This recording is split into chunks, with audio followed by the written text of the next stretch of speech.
Kaita njagala nyimbira omutanda ate nga bambi yakomyewo mu ggwanga officially. Surprisingly, I played the song on Saturday.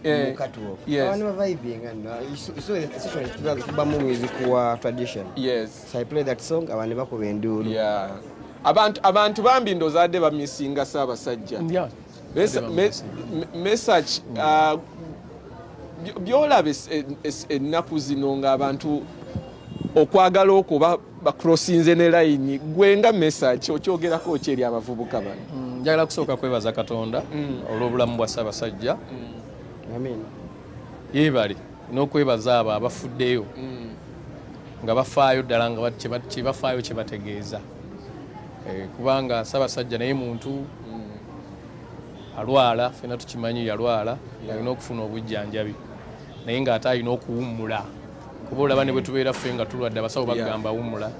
Kati ye olw'obuvunaanyizibwa bwe bw'alina na biki na biki wanaba tasobola kuwummulirawo. Buli seero n'abajja naye twebaza Katonda olw'abo abajjanjabye n'obulamu bwe okuba nti nno yakomyewo ng'alabika nga bw'alabise. Tuli basanyufu nnyo era kyemmanyi buli omu musanyufu. Nange nafunye akamwenyumwenyu. Tuli basanyufu mu suuti ye bulungi ng'anyirira. Mukama tumwebaza olw'ekyo. Energetic. Kituufu. Mpaza okude omukuluzesa. Omusiime. Kyekimu ekya palaso oba byawukana. Sijja kuanalyzinga nsonga eyo. Nze ndi musiime. Agakuyisaamu papa gaali oba omuseetinga. Owaye muleka abeeremu yekka mu Osose n'otula mu ntebe ye kati ate omuseetinga. Amuseetinga. Ne mukubuuza ngakitegeera. Oyagala mumanya nawe okola bye bakola. Kuba nange munaye omusiime kibirige. Gomenda ne bansiima ssebo. Ate ndi musajja wa twebaza Katonda olw'obulamu bwa Ssaabasajja era tusaba ayongere mu maaso ayongere ennyo mu maaso. Amina. Kale, tuli powered by Predator Energy Drink. Ka drink ako kwe kali ku market yawo oba oyagala some energy boosting. Genda ku outlet yo yonna ne ojja ne wapapa message era kali readily available. Kali under Coca-Cola, but of course osooka gula ku supermarket mu bbaala mu bifo ebisanyukirwamu ebyenjawulo. Ate jjukira be ba official partner ba Liverpool Football Club. Yes. Papa watuwadde nga tugenda mu break awo watuvuzeemuko speed maaso nenjagala tuliwandinga eggaali eno haso zino wabadde okyazitumenyera nazibamenyedde nga yadambuuza nabeerako producer munange nabeerako technician w'abazira gita singers. Technician w'abazira gita singers yali akola ki? Bazira gita singers yali group y'akadomo kamu nga abayimbi bayo be bamwami Kiweewa bakiweewa abo bandagire nabitaka Kiweewa gaali ekoze kakati nze nga nkola mu studio ya Kase Music Recorders ate era yali nanyini bazira gita singers. Kati nga nze nzija nenkolobwa technician emisana mbeera mu studio kino nembeera technician. Naye technician atabisoma ebyange byo bya kutunulawo bogira skill. Era kitegeeza emizindaalo gino omwana wajja n'akugamba amplifier ekubye biki. Ojose muwulira. Mbimanyi. Kati bakubbira wa ewasinga. Banziba olw'okoowa. Okoowa obwongo bukoowa oli n'akubbira awo. Ogenda okujjukira nga mwana ono naalabika nzibye. Byonna tosobola kubikola naye nga at least nnako ideas. Kakati fast forward otandika okay from bino byokkanika biki era ng'oli mu music kakati awo tonnayimba wa timu Kizita awo sinnayimba awo njize okuyimba timu Kizita agenze olw'omwami bamuyita Frederick Kunya. Timu Kizito yakolako ka band awo nga bakayita Ivory Band. Nakola n'akalala nga bakayita Black Jam. Black Jam we bali ba Titan takuba. We bali Karim something. Karim wali yali ngo mu Kyotala. Bali ba Black Jam abayimba Cinderella. Cinderella mama. Wawulako bolimbo. Black Jam katinga groups ziri biri za sister groups. Katinga ffe tuli mu Ivory Band. Ivory Band imwe mwali Nze Seruga.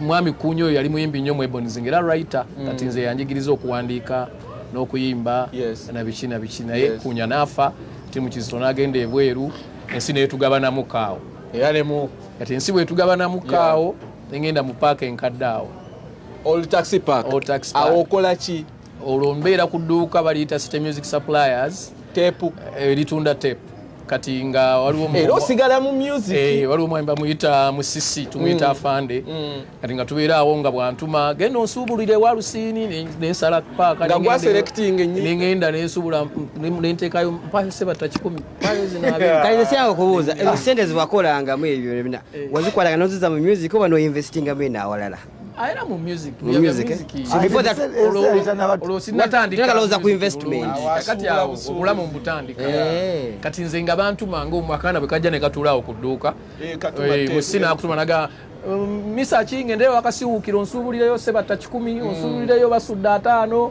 biki nengenda nengaleeta nga era mpita mupaaka nga ngeetisse bulungi nenteeka mu dduuka naye nga naye bwenjiyo ebyange kakati olwokuba nali nfunyeko idea eyimba n'okuwandiika nengende wa mwami HK Hassan Kasule yali HK yafulumyanga ennyimba nga distributor nemugaa n'ennyimba zange mbadde nsaba ki kati olwokuba yandabako ewa ttiimu Kizito ng'era bamanyi ndikaana kawulize nangagwe sente zaye tezigenze kufa bufikwe naye nasasula studio eyo yali bweyogerere ew'omwami bamuyita Godfrey Lubuulwa yali Muganda nasasula studio kitegeeza omuntu yalinganga agenda okutundayo music era yasasulanga studio bire ebiseera bwe kyabeera si manager ebeera waliwo bamanager era ffe bwe twabeeranga awo kategere bulungi nasasula studio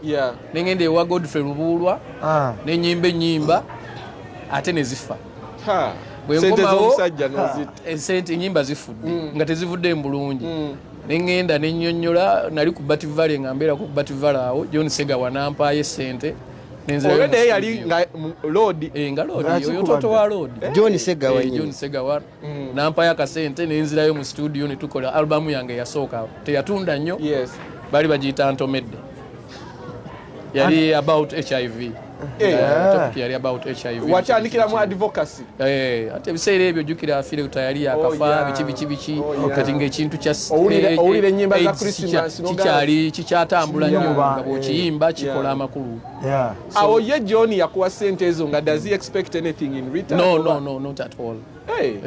Bo baali banjagala bwagazi kubanga wano wenabeerera ewa ttiimu Kizito baalinga bazanya emizannyo ku Bat Valley kakati banoonyanga obuyimba bwabwe bwalinga mu mizannyo ze nabo bayimbiranga wano ttiimu yabagamba kano kabayimbira obuyimba obwo nembuwandiika nembuyimba mu mizannyo gyabwe era bw'ogenda mu mizannyo gyabwe emikadde owulira obuloboozi owuliranga amaloboozi gange wadde nali nkyali mwana muto so ne banjagala olw'embeera eyo kati yampa lwakunjagala nengenda nkulaba awo ndabanga yali akola sente nnyingi ng'oli mwana muto zaali tezinnaba nga nkola bukozi naye kati ekikono yampa sente alubamu yange yagigula $7,000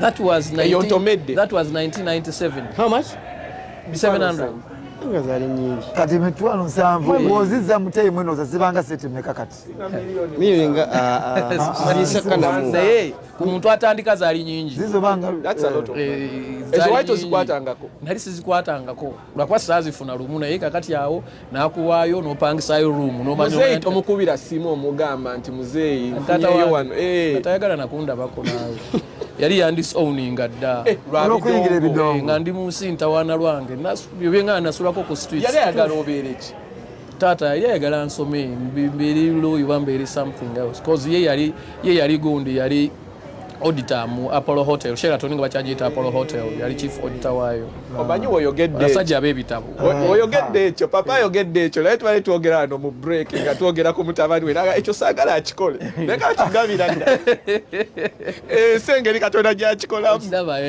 kyewakola n'omwana kyajja okukola omwana ali mu promotion ya bidongo nze ate badde saagala naye kupangisizaako tuli batuli awo dadi nkwetaaga wano oya mmeka mukaya aja ku simu onkuwa mmeka manja kikuba enki so muzeeyi kyayagalira so muzeeyi era yandisowninga emyaka nga 3 oba 4 nga kababere famire yange tewali ayala kuntunulako era nga kati awenkunyumiriza ewa musisi we nabeeranga ku kaduuka ng'obudde bwe buziba ng'akuwa esinjoba 1,000 nalina mukwano gwe nga bamuyita Nuwa nga tusula eno mu Kiruddu waliwo ekigala gyeyo kye twasulangamu nga tukipangisa kakati nga tuva mu paaka enkadde tutambuza ebigere ne tuyita Kalitunsi eno wansi eno ekatwe Kalitunsi awo nga ku Usaafu nga we tuyita ne tugwa ku White Nile yali awo Katobe wagimanyako nga wabaawo disco naye nga wabweru bafumba akatogo biki wabaawo emmere nga layisi sooka nentuula nennuwa ne tulya esowaani y'akatogo ya 10 awo ku lukumi lwo olwenda n'oteeka wa kati ne tugaza 8 muli babiri then nali njigirira okunywa sigala nga tugulayo n'emino gya sigala ng'emeka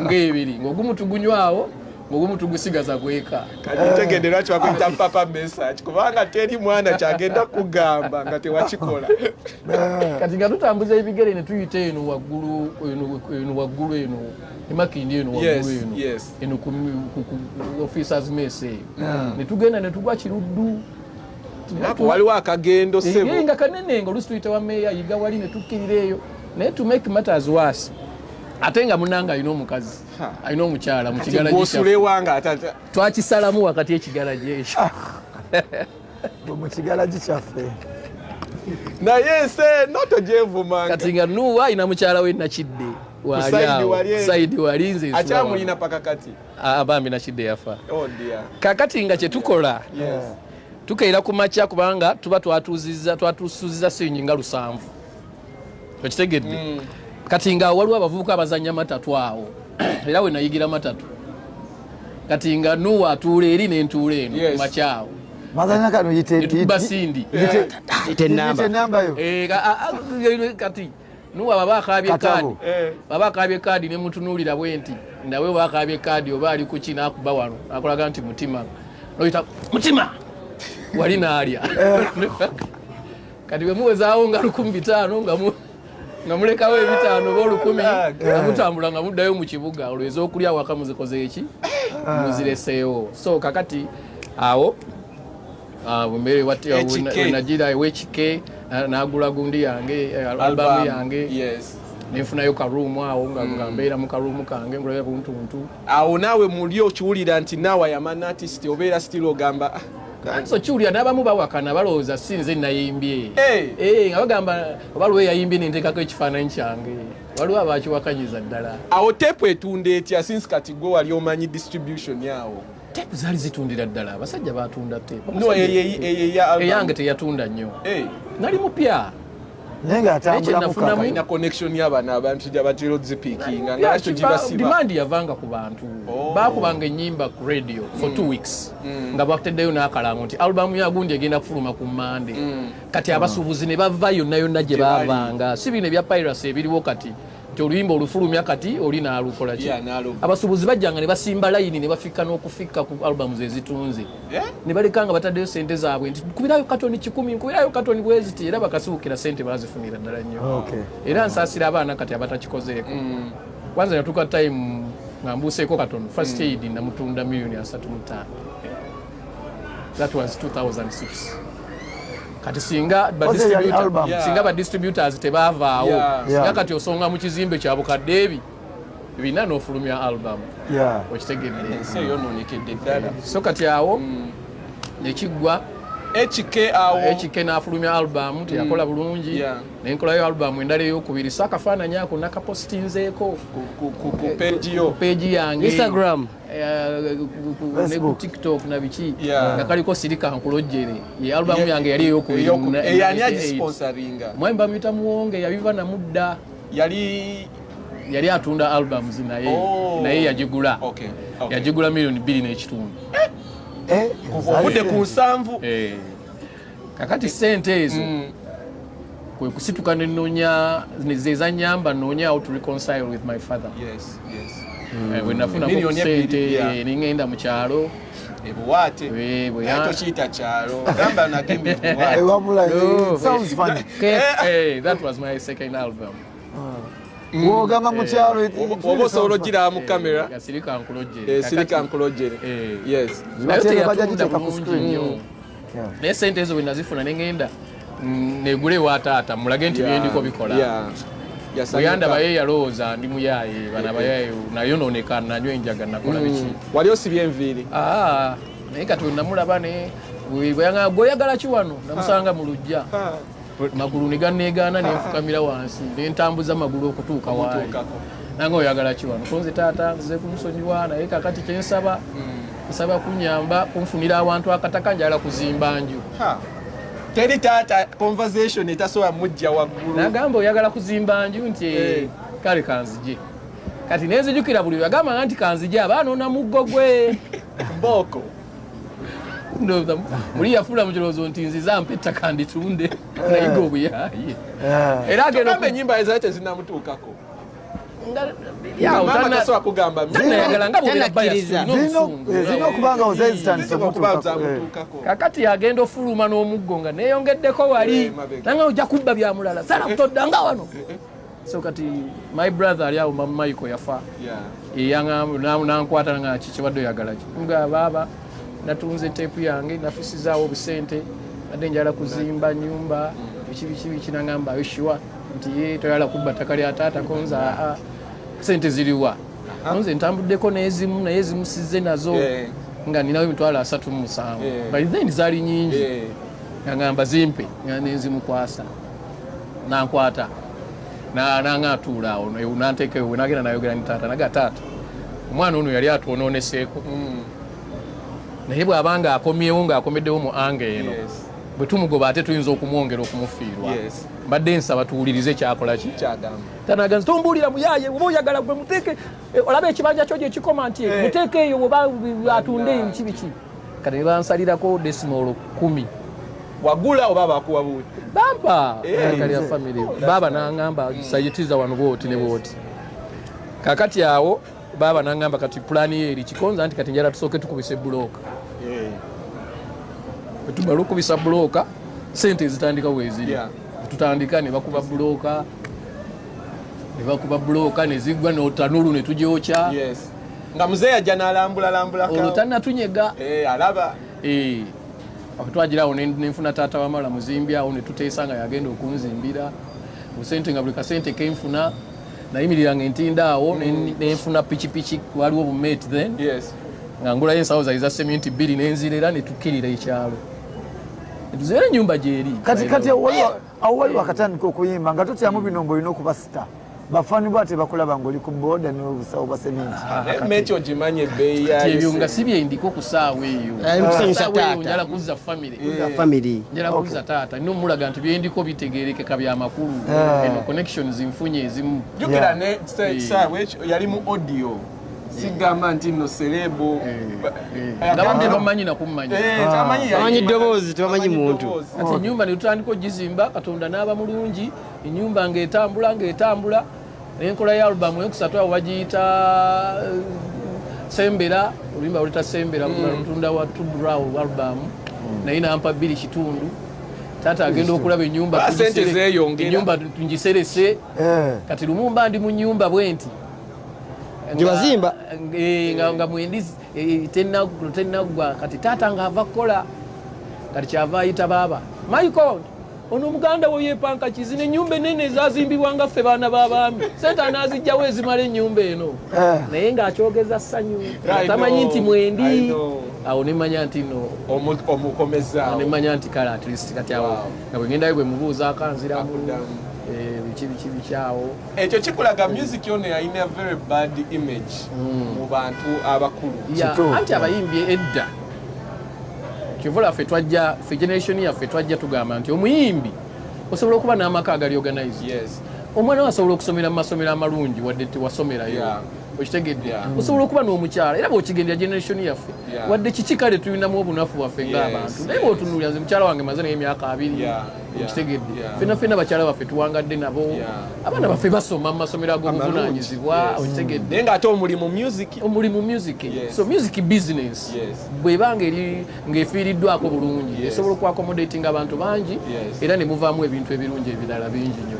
Tukyali ne Papa Mesa Kisemakula tuli wano ku Papa Sport Makindye kino ekifo kikye era kikulaga omuzadde ali eyo ng'olina omwana ayimba nti omwana oyo ayinza okuba nga honestly toyagala ayimba akwate microphone naye ng'ate entertainment industry waliwo ebintu ebirala byayinza okukola n'afunamu ssente kubanga ennaku zino ate abazadde be babayingiza no bayingiza mu industry kati zemba surprise nnyo abazadde bankubira amasimu ne bagamba omwana wange mu holidays zino njagala ajje omutraining ne bakuwa n'abawala omanyi omuzadde n'akuwa muwala olinaga muwala wange ayagala ekifaananyi at least ko kibazanya abazadde nabo oba ne ba police makers baffe talents zonna si kuyimba kwokka bw'ozula talents zonna zifiibweko okitegedde ab'ebikonde bafiibweko olaba nze ngamba nnyo olaba abaana bakifeesa abatukuba ebikonde n'akubatteko omuntu n'afa nagwe ezo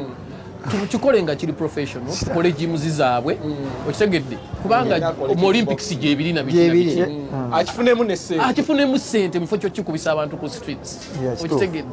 Let's take a break. It is